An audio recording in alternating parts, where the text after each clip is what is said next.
ያ ማን ነው? ከየትኛውም አቅጣጫ 1000 ማይል ርቀት ላይ ነው የምንገኘው። የምትጠብቂው ሰው አለ? በፍጹም። ረሺድ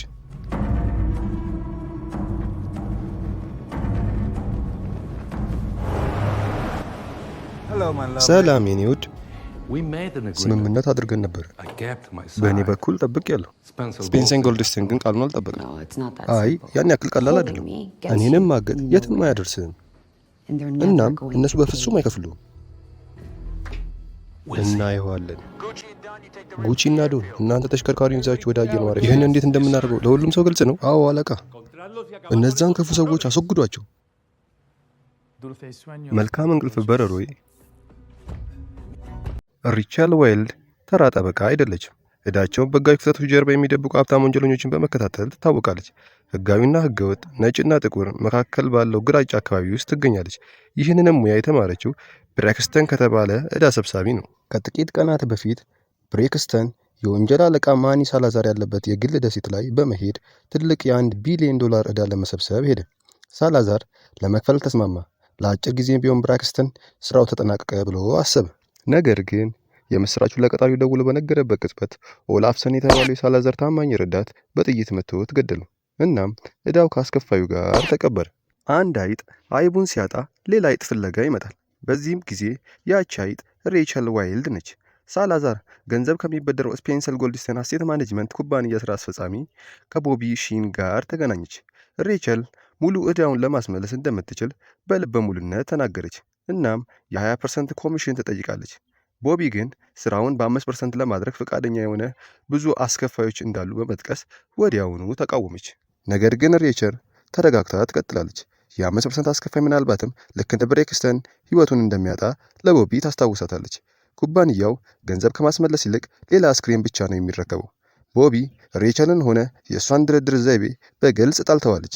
ነገር ግን ረጅም ሰጣ ገባ ካደረጉ በኋላ በመጨረሻ በ10% ኮሚሽን እና በቅድሚያ በ10 ሚሊዮን ዶላር ክፍያ ላይ ይስማማሉ። እወድሻለሁ ቦቢ። ስምምነቱ ከተጠናቀቀ በኋላ ሬቸል ቡድኗን ማሰባሰብ ጀመረች። ሳላዛር በሺዎች በሚቆጠሩ የውሸት ስሞችና በተደራራቢ የጥበቃ አውታሮች ጀርባ ተሸሽጎ ስለሚኖር ተራ ዘዴዎች አይሰሩም። ሬቸል በጣም የምትተማመንባቸው ሰዎች መካከል ከዚህ በፊት ከታይላንድ እስር ቤት እንዲፈቱ የረዳቻቸው 2 ወንዶች አሉ። እነሱም ሱፐርማንና ዶኒ ብሮንኮ ናቸው። ሲድኒ ሀብታም በሚመስለው ገጽታውና ተፈጥሯዊ ማራኪነቱን ተጠቅሞ ጉቦ በመስጠት በመሰለልና መረጃ በመሰብሰብ ላይ ይሰራል። በተቃራኒው ብሮንኮ ደግሞ ዲፕሎማሲያዊ ድርድር በማይሰራበት ጊዜ እርምጃ በመውሰድ ችግሮችን ይፈታል። በሀከር ቡድኗ የተሰበሰበው መረጃ በመጠቀም ሬቸል ሲድኒን የሳላዛር በርካታ ስራዎች ወደሚገኙበት ሳውዲ አረቢያ ላከችው። ይህ በእንዲህ እንዳለ እሷ ብሮንኮን ይዛ የሳላዛር ጠበቃ ለመገናኘት ሄደች። ጠበቃው ዊሊያም ሆሪትስ መጀመሪያ ላይ ሌላ ኢንቨስትመንት ዕድል የፈለጉ መስሎት ነበር። ነገር ግን ሬቸል የማኒ ሳላዛርን ስም በጠራችበት ቅጽበት ያ ግምቱ ጠፋ። ዊሊያም ወዲያውኑ የደህንነት ሰራተኞቹን ጠርቶ ከህንፃው እንዲያስወጣቸው አዘዘው። ችግር አለ፣ አሁኑኑ ከቢሮ ያስወጣቸው። ብሮንኮም ጠባቂውን በተረጋጋ መንፈስ የቀረውን ቀን በቢሮ ወደላ የሰውነት ክፍሎችን በማጽዳት ማሳለፍ እንደሚፈልግ ጠየቀው። ይህም ዛቻ እንዲያቅማሙ ለማድረግ በቂ ነበር። እናም ዊሊያም በግዴታ ውይይቱን ይቀጥላል። ሬቸልም ጊዜ ሳታባክን የ1 ቢሊዮን ዶላሩን ዕዳ እንዲመለስ ጠየቀችው። ዊሊያም ግን ሁሉን ነገር ይክድና የሚወያዩበት ምንም ነገር እንደሌለ ይናገራል። ሬቸልም አትከራከርም። ይልቁንም የስልክ ቁጥሯን ጠረጴዛው ላይ አስቀምጣ በሚቀጥለው ጥቂት ቀናት ውስጥ በማንኛውም ችግር ከተከሰተ እንዲደውልላት ነገረችው። ከዛም ያ ጥሪ እንደሚመጣ እያወቀች ዞራ ትወጣለች። በተመሳሳይ ጊዜ በሳውዲ አረቢያ ሲድኒ ከሳላዛር የሎተሪ ፕሮጀክቶች አንዱ ከተፈቀደው የህንፃ ከፍታ በላይ መሆኑን ስሙ ባልታወቀ መልኩ ሪፖርት ያደርጋል። የሬቸል የሀከር ቡድን የህንፃውን ፕላን አስቀድሞ ቀይሮ ስለነበር ባለስልጣናቱ መላው መዋቅሩን ከላይ እስከታች ከመለካት ውጪ ሌላ አማራጭ አልነበራቸውም። ግንባታው ወዲያውኑ ይቆማል። እናም ፕሮጀክቱ በቆመበት በእያንዳንዱ ቀን ኪሳራው እየጨመረ ይመጣል። ነገር ግን ሬቸል በዚያ አላበቃችም። የበለጠ ጫና ለመፍጠር ሲድኒ ወደሚያውቀው ምርጥ ክህሎቱ ማለትም ወደ ጉቦ ይመለሳል። የ1 ዓመት ደሞዝ የሚያህል ጥሬ ገንዘብ በፖስታዎች ውስጥ ሞልቶ ሆን ብሎ የአንድ የወደብ ባለስልጣን መኪና የኋላ ክፍል ይገጫል። አደጋ የመሰለው ነገር በእውነት መተዋወቂያ ነበር። ሲድኒ ይቅርታ ጠይቆ ለባለስልጣኑ የደረሰበትን ጉዳትና እንግልት በልግስና ይከፍለዋል። በዚህም የባለስልጣኑ ተቃውሞ ወዲያውኑ ይቀልጣል። በዚህም ግንኙነት ለሳላዛር ግንባታ የታሰቡ የብረት ጭነቶች በወደቡ ላይ መዘግየት ይጀምራሉ። ይህም ፕሮጀክቶቹ ይበልጥ በፍጥነት ገንዘብ እንዲያከስሩ ያደርጋል። ይህ በእንዲህ እንዳለ በስፔን አቅራቢያ በምትገኝ አንዲት ትንሽዬ ደሴት ላይ ብሮንኮና አጋሩ ቤከር ከአካባቢው መረጃ ሰጪ ጋር በመሆን ከሳላዛር የነዳጅ ማውጫ አንዱን ለማደናቀፍ ይሄዳሉ። በግዙፉ መዋቅር ውስጥ ትንሽዬ ፊውዝ በሚስጥር ይቀብራሉ። ፊውዟንም መፈለግ በሳር ክምር ውስጥ መርፌ መፈለግ ያክል ከባድ ይሆናል። ጉድለቱ እስኪገኝ ድረስም ማሽኑ ሊሰራ አይችልም። እናም ተዘግቶ በሚቆዩበት በእያንዳንዱ ቀን ወደ $500,000 ገደማ ያከስራል። ብዙም ሳይቆይ ሳላዛር በመጨረሻ ዊሊያምን ጠርቶ መልስ እንዲሰጠው ጠየቀው። ዊሊያም ከጥቃቶቹ በስተጀርባ ሬቸል እንዳለችበት አምኖ ነገሮች ከመባባሳቸው በፊት በስምምነት እንዲጠናቀቅ መከረው። እንዲሁም ሬቸል በእሷ ላይ አንድ ነገር ቢከሰት ስራዋ እንደሚቀጥል ሌሎች ጠበቃዎችም እንዳዘጋጀች አስረዳው። ይህም እሷን መግደል ትልቅ ስህተት እንደሚሆን ነገረው።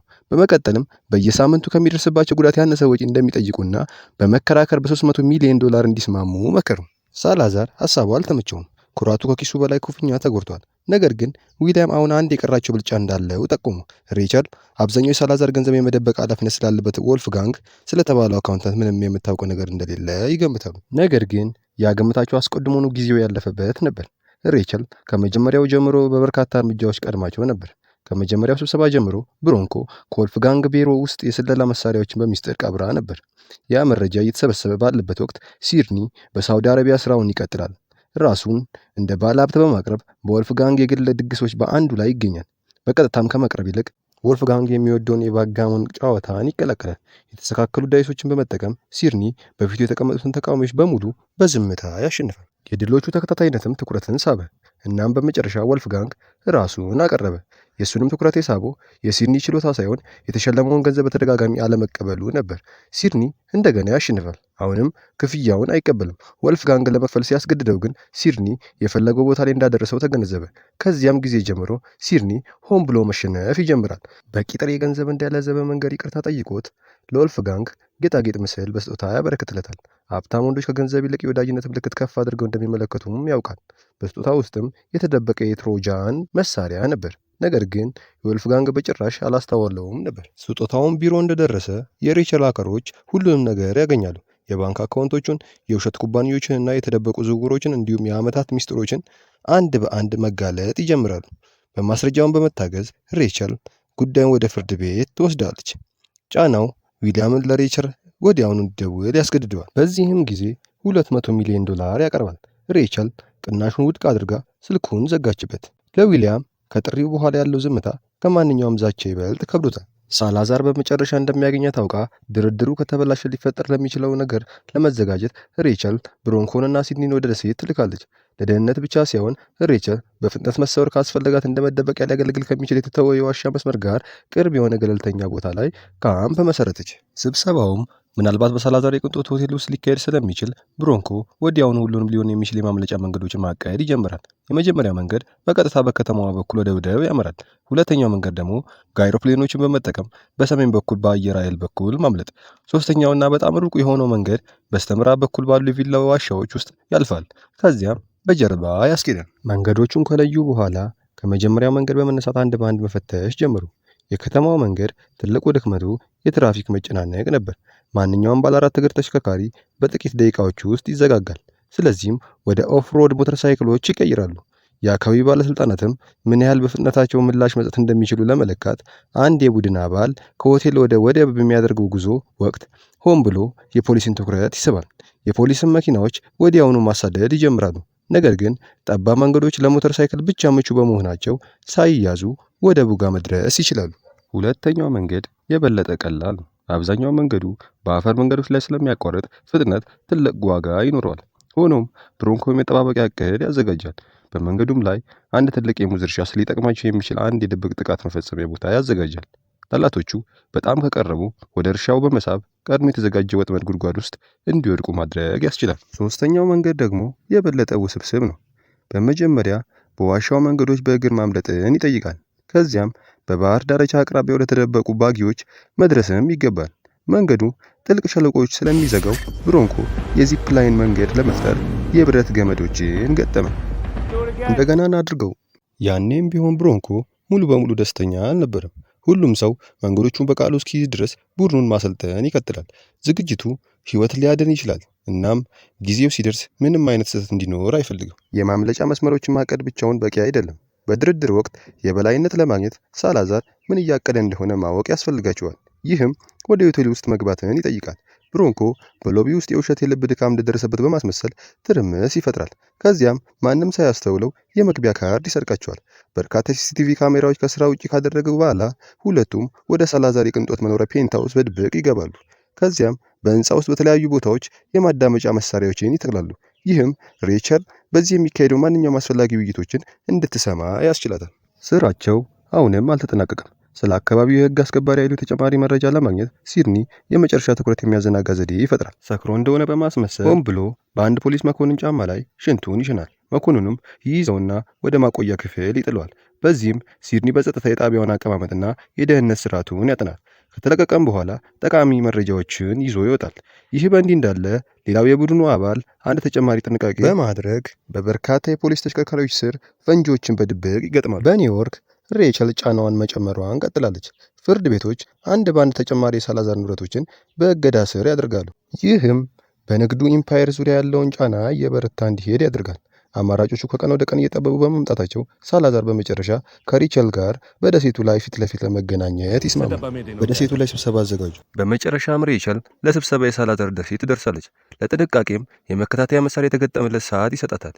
ይህ በእንዲህ እንዳለ ሳላዛር በተከራየው ሄሊኮፕተር ደርሶ በቀጥታ ወደ ፔንታሲዮን ያመራል። ክፍሉ አስቀድሞ መታመሱ ሙሉ በሙሉ ሳያውቅ ከዊሊያም ጋር የድርድር ስትራቴጂን በዝርዝር ይወያያል። የሬቸል ቡድንም እያንዳንዱን ቃል ያዳምጣል። እናም ስብሰባው በሚጀምርበት ጊዜ የመጨረሻ ገደቡ $400 ሚሊዮን መሆኑን አስቀድማ አውቃ ነበር። ዊሊያም የመጨረሻ ቅናሻቸው መሆኑን በመግለጽ በ$350 ሚሊዮን ይጀምራል። ሬቸል ግን ይህንን ጉዳይ እምቢ ትላለች። ልክ በወቅቱ ሳላዛር ጣልቃ በመግባት በእሷ ፊት ከዊሊያም ጋር የሚከራከር መስሎ መጠኑን ወደ $400 ሚሊዮን ያደርሰዋል። ሬቸል ሙሉ ውይይቱን አስቀድማ ባሰማ ኖሮ ትዕይንቱ አሳማኝ ይሆን ነበር። ያለምንም ማመንታት ሙሉውን $1 ቢሊዮን በመጠየቅ ትቃወማቸዋለች። እናም ይህ ቁጥርም ተጨማሪ ወለድና ቅጣቶችን እንደማያካትትም ታስታውሳቸዋለች። በዚህም ድባብ ወዲያውኑ ይቀዘቅዛል። ሳላዛርም በመጨረሻ ትዕግስቱን አጥቶ እንድትወጣ ይነግራታል። የማስከደድ አቅምም እንደሌላት ይነግራታል። ከዚያም እየተመለሱ እያለ ሬቸል በድንገት ከትንሹ ባር አጠገብ እንዲያቆምላትና ቢራ መጠጣት እንደምትፈልግ ለብሮንኮ ነገረችው። ሁኔታው ሁሉንም አስጨነቀ፣ ምክንያቱም በዋናው የጠላት ግዛት ውስጥ ናቸው። ሆኖም ግን ማንም አልተከራከራትም። ሬቸል ከውስጥ ስትዝናና የቀረው ቡድኑ በህንፃው ዙሪያ ተበታትኖ ይጠብቃል። ከጥቂት ቆይታ በኋላ የድሮን ኦፕሬተሩ በርካታ የታጠቁ ሰዎች ወደ ባሩ እየተቃረቡ መሆናቸውን ገለጸ። እናም ድባቡ ወዲያውኑ ተቀየረ። የቡድኑ እያንዳንዱ አባልም ወደ ተመደበበት ቦታ መንቀሳቀስ ጀመረ። ብሮንኮ ሎቢውን ይሸፍናል። ሲድኒ ደግሞ የኋላ መውጫውን ይቆጣጠራል። አጥቂዎቹ እየቀረቡ ሲመጡ ሁሉም ነገር በፍጥነት ይሆናል። ድምፅ አልባ መሳሪያን በመጠቀም ብሮንኮ በባሩ ውስጥ ያሉትን ሁለት ሰዎች በዝምታ ከጨዋታ ውጪ ያደረጋቸው። ሲድኒም ከኋላቸው ያለውን የማምለጫ መንገድ ያጸዳል። ከዛም ሬቸል ከኋለኛው መውጫ በማስወጣት ደህንነቱ ወደ ተጠበቀበት ቦታ በፍጥነት ወሰዷት። እናም የግድያ ሙከራው ይከሽፋል። ነገር ግን ሳላዛር ከባድ ስህተት ፈጽሟል። በአስቸኳይ ፍርድ ቤት ትዕዛዝ ከማውጣታቸው በፊት ሳላዛር ከፍተኛ መጠን ያለውን ገንዘብና ንብረትን ማንቀሳቀስ ይጀምራል። ይህም በትክክል ለሬቸል ስትጠብቀው የነበረው ነገር ነው። የእሷ ቡድን እያንዳንዱ ዝውውርን ይከታተላል። እያንዳንዱ እንቅስቃሴ አሻራ እንደሚተውም ያውቃል። የኬሚካል ኩባንያዎች፣ የቴሌኮሙኒኬሽን ንግዶች፣ የኢንቨስትመንት አካውንቶች በተከታታይነት ፍርድ ቤቶቹ ለይተው ሁሉንም ያግዷቸዋል። ሳላዛርም ከጠበቀው በላይ በፍጥነት ችግሮቹ መውጫ መንገዱን ያጠቡበታል። በመጨረሻም የሳላዛር ሰዎች በወልፍጋንግ ቢሮ ውስጥ የተደበቀውን ማዳመጫ ያገኛሉ። እስከዚያው ግን ጉዳቱ አስቀድሞ ደርሷል። አብዛኛው ኢምፓየሩም ተቆልፏል እና የሚሮጥበት ቦታ ስለሌለው ሌላ ድርድር ጠየቀ። በዚህም ጊዜ ሬቸል በራስ መተማመን ተሞልታ ትመጣለች። ሳላዛር የ$800 ሚሊዮን ስምምነት ያቀርባል። ነገር ግን ሬቸል በጭራሽ አትቀበለው። ይልቁንም የምታውቀውን ሁሉ ለፍርድ ቤት ብቻ ሳይሆን ለሳላዛር ጠንካራ የንግድ አጋሮችም እንደምትለቅ ትዝትበታለች። በመጨረሻው ዛቻው ሰርቶ ለመጀመሪያ ጊዜ ሳላዛር በእውነት መውጫ ስላጣ ከረጅም ዝምታ በኋላ እጁን ሰጥቶ ሙሉ $1 ቢሊዮን ለመክፈል ይስማማል። በምትኩም የታገዱ ንብረቶቹ እንዲለቀቁ ይጠይቃል። ሬቸልም ስምምነቱን ትቀበላለች። በመጨረሻው ዕዳው ተከፈለ። ሬቸል ሆቴሉን እንደ አሸናፊ ጥላ ከወጣች በኋላ ሳላዛር ዊሊያምን ወደ አውሮፕላን ማረፊያ እንዲሸኘው ኦላፍሰንን ያዘዋል። ከትዕዛዙ በስተጀርባ ዊሊያም ዳግመኛ እንዳይነገር ለማድረግ የተደበቀ መመሪያ ነበር። ይህ በእንዲህ እንዳለ በኒውዮርክ ገንዘቡ በሰላም ይደርሳል። ካልተቋረጠ ጫና፣ ክሶች፣ ስለላና ማታለል በኋላ ሬቸል ማንም ሊያሳኩ ያልቻለውን አሳካች። የማይቻለውን ዕዳ ሰበሰበች። ነገር ግን ዕዳውን ካስመለሰች ከ3 ወር በኋላም ቦቢ ለሪቻል የቀረውን ድርሻዋን አልከፈለቻትም፣ እንዲሁም ስልኳንም አትመልስም። ሁኔታው በጣም የሚያበሳጭ ነበር። ሬቸል ወደ ድንኳኗ አቅጣጫ አንድ ተሽከርካሪ ሲቃረብ ተመለከተች። እናም ነገሩ ጥሩ እንዳልሆነና የተሳሳተ ነገር እንዳለ ተሰማት። በፍጥነትም ወደ አጠገቧ ወዳለው ድንኳን ሮጠች። እዚያም አንዱ ጠባቂዋ ይገኝ ነበር። ነገር ግን በአሸዋው ላይ ተዘርግቶ አስክሬኑን አገኘች። ፍርሃቷ ሰውነቷን ሸበረው። ምናልባትም አንድ ሰው በሕይወት እንዳለ ተስፋ በማድረግ ወደ ድንኳኑ ተመለሰች። ነገር ግን ጓደኛዋንም ሞታ አገኘቻት። ሬቸል ለማምለጥ ምንም እድል አልነበራትም። ሆኖም ግን ከመያዟ በፊት በእጇ ሰዓት ውስጥ የተደበቀውን መከታተያ ትራከር አስነሳችው። ከሰዓታት በኋላ ሲድኒና ብሮንኮ ምልክቱን ተቀብለው በዚያው ምሽት ቦቢን ባልተጠበቀ ሁኔታ በመጎብኘት ስለ ሬቸል መጥፋት ይጠይቋታል። ቦቢ ለጥቂት የመንግስት ተቋማት ከማሳወቅ ውጪ ምንም እንዳላደረገች ይረዳሉ። ነገር ግን ለሬቸል ገና መከፈል የነበረበት $100 ሚሊዮን አልደረሳትም። ቢሆንም ግን ሁለቱም ወንዶች በመጸየፍ ሌላ ቃል ሳይናገሩ ይወጣሉ። ይህ በእንዲህ እንዳለ ሬቸል በሳላዛር ደሴት በሚገኘው የፖሊስ ጣቢያ ውስጥ ታስራ ትገኛለች። ሳላዛር ሙሉን ከከፈለ በኋላም ንብረቶቹ እንደታገዱ በመቆየታቸው ተቆጥቶ ፊት ለፊት ይጋፈጣት። ሬቸል እሷም ክፍያዋን እንዳላገኘችና እሷም ታጋሽ አድርጎ መያዙ ኩባንያውን እንደማያስገድደው ትገልጽለታለች። ምክንያቱም ኩባንያው ስለ እሷ ግድ እንደማይለው ግልጽ ነው። ሳላዛር ለማመን ፈቃደኛ አይሆንም። እናም አንድ ሰው እስኪሰማ ድረስ የእሷን የአካል ክፍሎች ወደ ዋናው መስሪያ ቤት ቆራርጦ እንደሚልክ ይዝትባታል። ለሴቲቱ ምዕራባዊ ክፍል የሬቸል ቡድን ደርሶ ከወራት በፊት ያዘጋጀው ሁሉንም የማምለጫ እቅዶች እንደገና እንቀሳቀሰ። ይህም ሁሉም መንገዶች፣ የተደበቁ የአቅርቦት ቦታዎችና የመጠባበቂያ አማራጮችን ያካትታል። ሁሉም ዝግጅት ከተጠናቀቀ በኋላ ሲድኒና ብሮንኮ እንደ ፖሊስ መኮንኑ የተመሰለው በተረጋጋ ሁኔታ ወደ ፖሊስ ጣቢያው ገቡ። ከዚያም አንድ በአንድ መኮንኖቹን ከመሳሪያቸው አስወግደዋቸው በራሳቸው እስር ቤት ውስጥ ቆለፏቸው። የማዳን ተልዕኮ በጥሩ ሁኔታ ተጀመረ። ነገር ግን በድንገት ብዙ መኮንኖች ወደ ውስጥ ሲገቡ ሁኔታው ተበላሽ። ሁለቱም ወገኖች ለአፍታ ቆመው ተያዩ። ከዚያም መኮንኖች ወደ መሳሪያቸው እጃቸውን ዘረጉ። ወዲያውኑም ተኩስ ተጀመረ።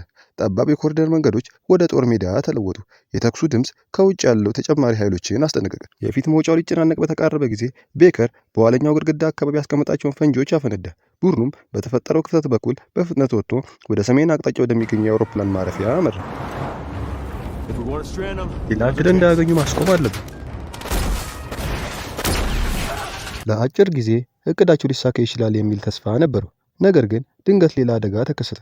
የጠላት ቦምቦች ጋራዡና ለማምለጥ የተዘጋጁ የነበሩትን ጋይሮፕሌኖች ያወድማል። በዚህም ሁለተኛው የማምለጫ መንገድ ይጠፋል።